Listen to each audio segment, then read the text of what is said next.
시청자 여러분 안녕하십니까? 복지TV 뉴스입니다. 장애인의 권리 보장을 위한 장애인 권리보장법이 발의되면서 장애계가 환영의 의사를 드러냈습니다. 그 목소리를 박성용 기자가 들어봤습니다. 장애인의 온전한 권리를 보장하는 장애인 권리보장법 제정을 촉구하는 자리가 열렸습니다. 지난 27일 장애인 권리보장법 장애인 탈시설 지원법 제정연대는 이룸센터 앞에서 기자회견을 열고 이 같은 내용을 담은 장애인 권리보장법 발의에 환영 의사를 드러냈습니다. 새롭게 발의된 장애인 권리보장법은 장애인 당사자의 존엄과 가치, 자기결정권을 바탕으로 장애 특성에 맞는 복지 지원 제공과 완전한 사회 참여 등을 담아낸 법안입니다. 그동안 장애인 복지법이 장애인 복지를 규정하는 기본법으로 자리매김했으나 탈시설과 장애 등급제 폐지 등 새로운 시대 흐름에 따라가지 못한다는 목소리가 제기돼 왔습니다. 이를 반영해 지난달 2일 정부는 장애인 권리보장법 제정안 추진을 확정했으나 여전히 장애계의 눈길은 따갑기만 합니다. 현 정부가 추진한 장애 등급제 폐지가 예산에 묶여 진통을 겪었던 만큼 자칫 졸속 입법으로 전락할 수 있다는 지적입니다.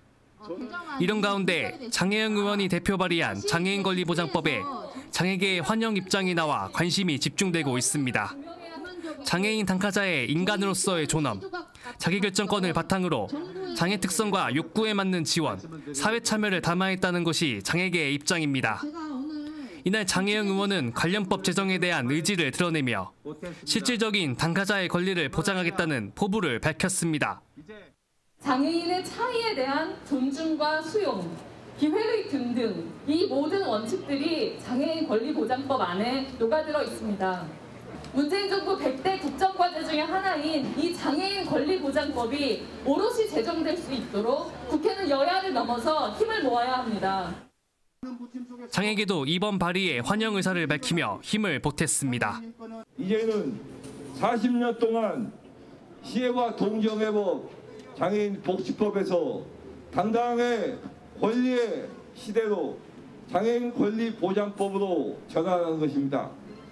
장애인 권리보장법 첫걸음이 21대 국회 안에서 반드시 완성될 수 있도록 제정될 수 있도록 우리는 끝까지 투쟁하겠습니다. 한편 장애계는 이번 법안 발의를 시작으로 장애인 권리 보장을 향한 움직임을 지속할 예정입니다. 복지TV 뉴스 박성용입니다.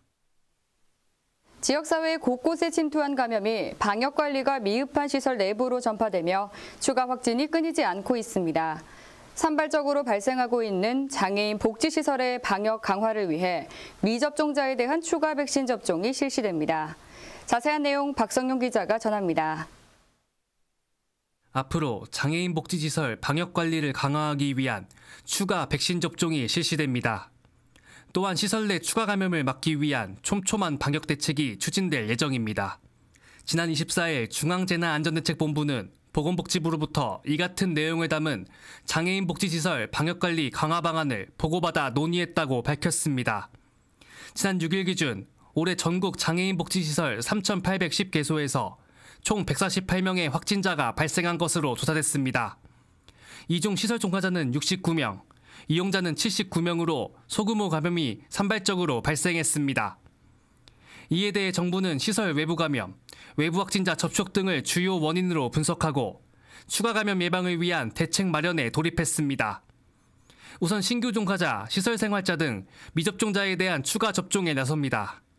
이를 통해 시설 내 감염을 사전에 예방한다는 설명입니다. 또한 4차 유행 차단을 위해 취약시설을 집중 관리하고 시설 종사자에 대한 감염병 관리 교육 등을 실시할 방침입니다. 이번 방안에 대해 복지부는 지역별 방역 상황을 고려한 자체 방역 점검을 수시로 실시하고 백신 미접종자에 대한 추가 접종이 신속히 완료될 수 있도록 협조할 것을 당부했습니다. 복지TV 뉴스 박순용입니다. 정부가 탈시설 로드맵 방안을 내놓자 충청남도에서도 이에 대해 논의하는 시간을 마련했습니다. 보도에 조은빈 기자입니다. 정부의 탈시설 정책과 로드맵 발표가 이대로 안전한가에 대해 장애인 단체와 회원시설들의 우려가 현실로 드러나고 있습니다. 문제점과 그 대안책을 모색하기 위해 한국장애인복지시설 충남협회는 7일 예산군 세심 온천호텔에서 시설장 회의를 가졌습니다. 충남협회 시설 대표들과 충남도청 주무관청 과장이 배석한 가운데 탈시설화에 대한 대응을 주제로 회의가 진행되었습니다. 저는 국가가 사회복지법인을 활성화시키고 민간이 한 건장사업이라 칭하면서 국가 체납토록하고 법인을 해산시킨다는데 참 서운한 감과 아쉬움이 너무 많습니다. 지금 국가에서 사회복지법인도 재산세를 내도록 그렇게 시행하고 있습니다. 법인이 재산세를 낸다는 것은 법인을 인정한다는 것입니다. 네. 일반 기업들은 페이퍼머니 컴퍼니는 불법이라 하면서 사회복지법인은 페이퍼머니 컴퍼니를 운영하고 있습니다. 이게 부당하지 않습니까? 사회복지법인에는 시설 내에 법인 사무실과 운영 인력이 꼭 필요합니다. 이에 대해서는 국가가 다시 한 번 더 생각을 해야 됩니다. 이 어려운 시기에 우리 시설이 본 목적에 따라서 우리 장애인 입소자분들을 위해서 보다 나은 삶의 질을 향상을 위해서 보다 노력을 게을리하지 않는 시기인 것 같습니다. 많은 어려움이 있지만 그래도 우리한테는 희망이 있는 것처럼 여러분들이 함께 좋은 날과 행복과 건강에 함께 했으면 바람이겠습니다. 한국장애인시설은 전국에 863개 회원시설이 등록되어 활동하고 있습니다. 시설장들과 장애인시설의 보금자리를 들고 가족같이 살아가는 공동체와의 사회적 합의를 도출하여 장애인들의 의무와 권리가 함께 보장받는 탈시설 정책으로 거듭나길 기대합니다. 복지TV 뉴스 조은빈입니다. 내년부터 영유아가 국가 건강검진을 통한 구강검진을 더 자주 받을 수 있게 될 전망입니다. 내년부터 영유아가 국가 건강검진으로 구강검진을 받는 횟수가 4회로 늘어납니다. 보건복지부는 국가건강검진위원회에서 이런 내용을 담은 영유아 구강검진 개선안이 의결됐다고 밝혔습니다. 개선안에는 내년 상반기부터 국가건강검진 내 영유아 구강검진 횟수를 현행 3회에서 4회로 늘리는 방안이 포함됐습니다. 현재 영유아는 18개월에서 29개월 사이에 1차, 42개월에서 53개월 사이에 2차, 54개월에서 65개월 사이에 3차 구강검진을 받을 수 있지만 30개월에서 41개월 사이에 한 차례 더 검진을 받게 되는 것입니다. 보건복지부는 치아면에 세균이 만들어낸 산 때문에 치아가 손상되는 치아 우식증이 이 시기에 급증하는 데다 유치열이 완성되는 등 영유아 치아 발육상 중요한 시기라는 점을 고려한 조치라고 설명했습니다. 영유아는 전국 지정된 검진기관에서 구강검진을 받을 수 있으며 병원 명단은 공단 홈페이지에서 검색할 수 있습니다. 복지TV 뉴스 이가연입니다. 담배로 인해 흡연자의 건강상 해로움은 물론 간접 흡연으로 인한 제2차 피해도 있는 상황입니다. 특히 코로나19 상황에서 흡연은 마스크를 벗을 수밖에 없기 때문에 더욱 위험한데요. 이에 따라 복지부가 MZ세대를 위한 금연 캠페인을 공개했습니다. 보건복지부가 올해 세 번째 금연 광고인 노담 태그편과 청소년이 직접 노담 메시지를 만들고 진심을 전하는 참여형 이벤트 노담 태그 캠페인을 진행한다고 9월 26일 전했습니다. 이번 금연 광고는 친구 또는 흡연자에게 직접 말하기 어려운 노담 메시지를 쉽고 재미있게 만들어 진심을 전하는 노담 태그 캠페인으로 진행됩니다. 노담 태그 캠페인은 참여형 이벤트로 기획됐습니다. 노담 캠페인 누리집에 접속해 전하고 싶은 노담 메시지와 함께 자신의 사진이나 스티커 등과 함께 친구나 가족에게 공유할 수 있도록 했습니다. 이번 금연 광고는 오늘 11월 26일까지 2달간 TV를 비롯해 라디오, 온라인 등 다양한 매체를 통해 방영될 예정입니다. 이와 함께 노담 태그 메시지 보내기 캠페인도 연계해 추진합니다. 복지TV 뉴스 이가연입니다. 전남 고흥군이 사회적 경제 기업들의 제품을 한 공간에서 만날 수 있는 자리를 마련했습니다. 고흥군은 관내 사회적 경제기업 제품들을 판매하는 고흥 상생샵을 열었습니다.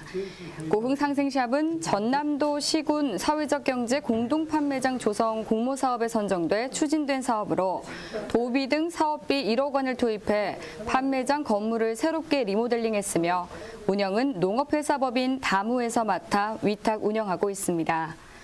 송기근 군수는 사회적 경제기업이 활성화돼야 지역경제도 살아나고 일자리가 늘어난다며 고흥 상생샵이 고흥 사회적 경제기업 성장의 발판이 되길 바란다고 말했습니다.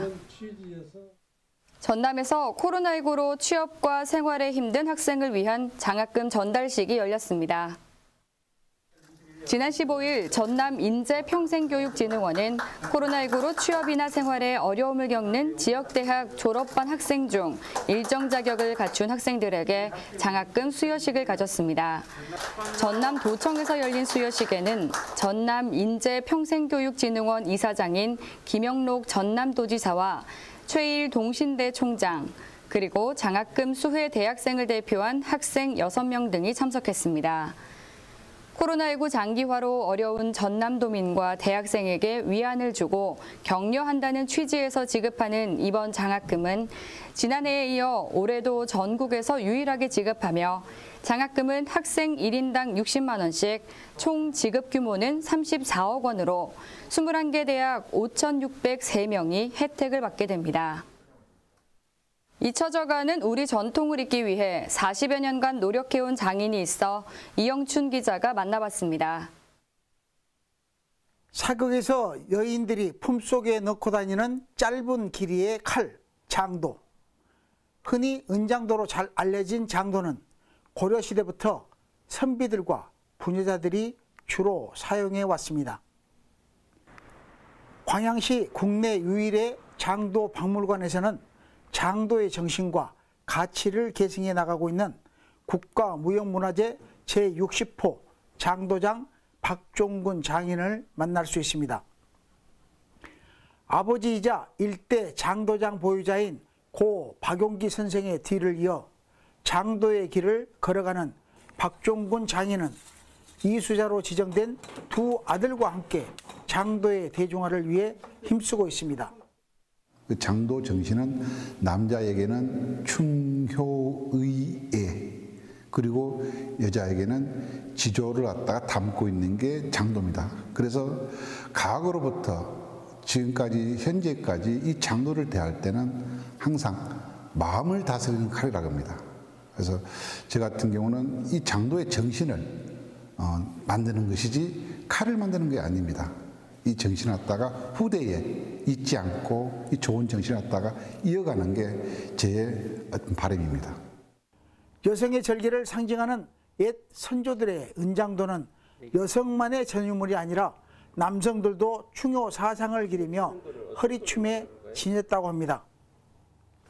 남성이 허리춤에 차고 다니는 장도를 패도라고 불리기도 한 이 은장도는 정교한 장식과 화려한 문양 조각으로 미적 예술성이 돋보입니다.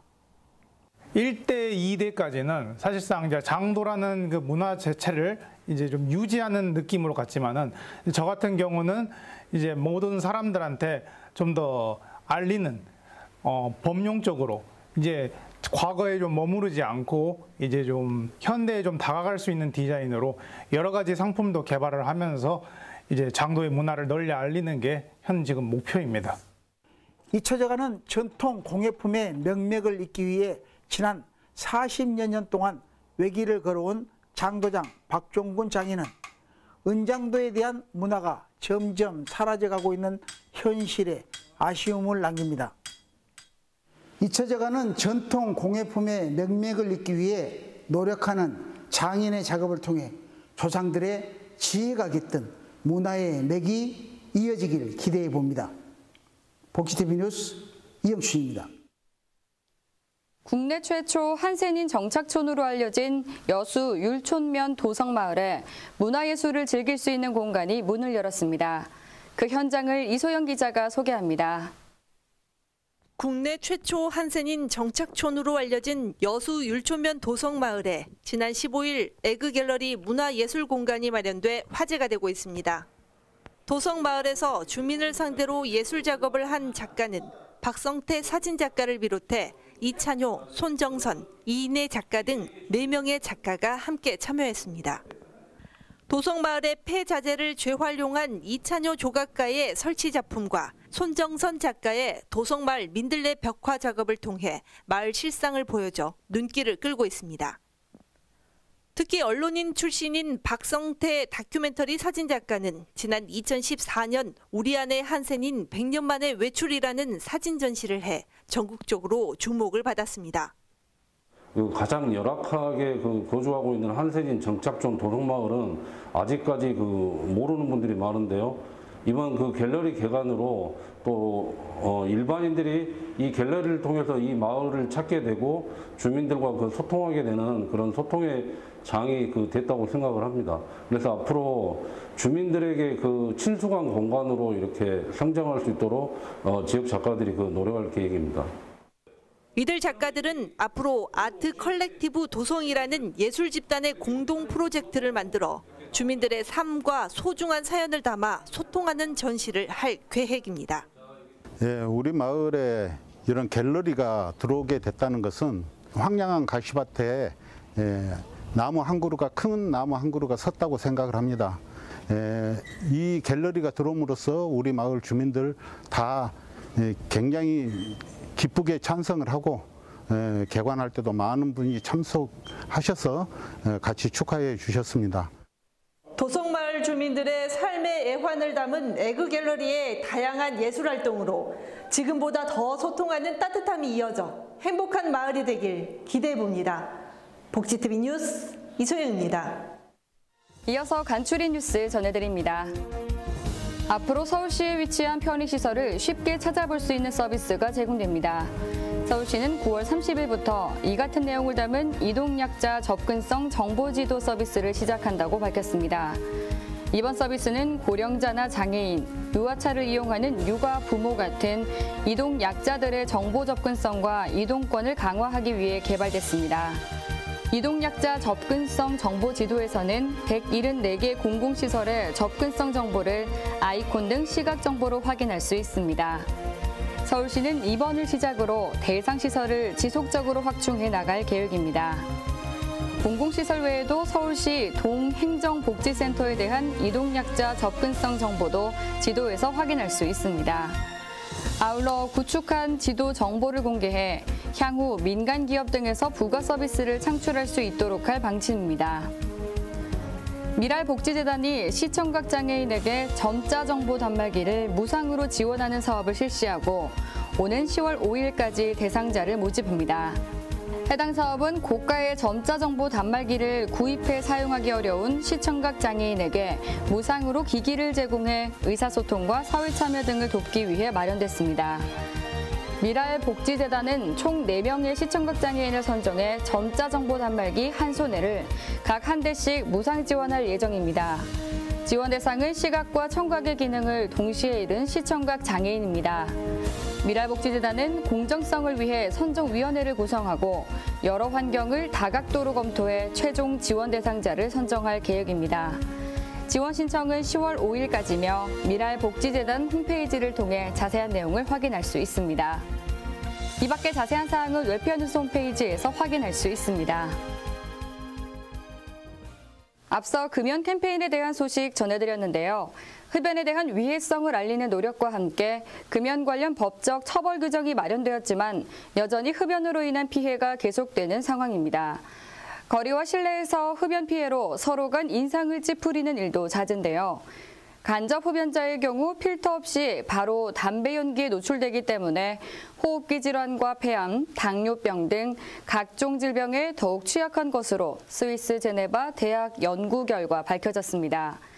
사랑하는 가족과 이웃, 무엇보다도 나 자신의 건강을 위해 노담 어떨까요? 이상 복지TV 뉴스를 마칩니다. 시청해주신 여러분 고맙습니다.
우리 주변에서 일어나는 불공정한 사례부터 억울한 사연, 따뜻한 미담까지 장애인 신문과 웰페어 뉴스 홈페이지를 통해 보다 다양한 소식을 접할 수 있습니다. 시청자 여러분의 제보를 기다립니다. 웰페어 뉴스 홈페이지 또는 전자우편, 전화번호 02-2655-9519로 많은 제보 바랍니다.